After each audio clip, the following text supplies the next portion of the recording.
Hello and welcome to Skywatch, a program where we explore in-depth topics in meteorology and the related fields.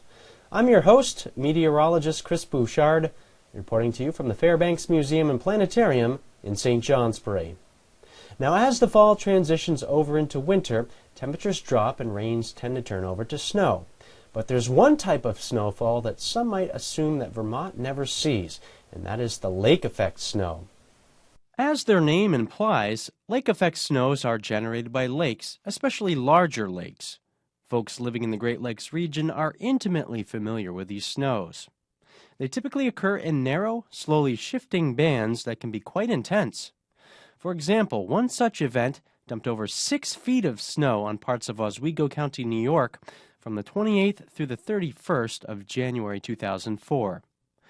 Occasionally, these snows can even be accompanied by thunder and lightning, making them even more fearsome. But how do lake effect snows form? Lake effect snow events are most common in our part of the world from November through January.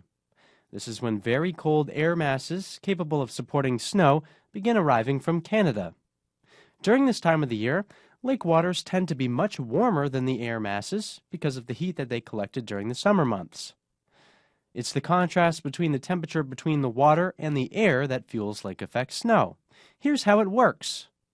As cold winds blow across the warm lake waters, the air near the surface begins to warm dramatically.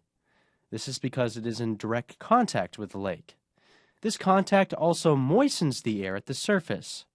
The more lake water the air moves over, the more heat and moisture it gathers. Because warmer air is less dense than cooler air, bubbles of it begin to rise into the colder air aloft.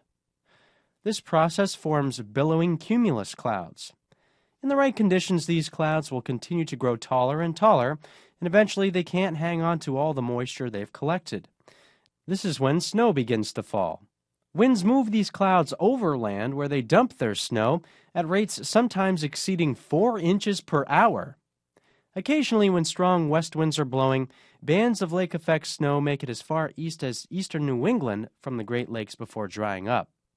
But the Great Lakes are not the only lakes that produce these snows. In fact, any large body of water can produce snow by this process, even the ocean. Generally, the air has to travel over about 50 miles of open water before the lake effect snows will form, though. For this reason, Lake Champlain is not a reliable lake effect snow machine. However, in circumstances where very cold air moves over the open lake water on north-northwest winds, the air may gather enough moisture to produce these snows. Here's an example. What you're looking at is a high-resolution satellite image of Vermont taken in December of 2007. You can plainly see clouds bubbling up over the north end of Lake Champlain. As north-northwest winds push these clouds further south, they continue to grow over the lake water, eventually depositing light snows over western Addison County.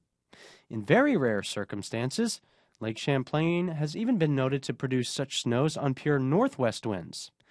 But this only happens when the lake is open and relatively warm, with an extremely cold air mass moving over it. So there you have it. Lake Champlain can and does produce lake effect snow. Well, that's it for this edition of Skywatch. I'll catch you next week.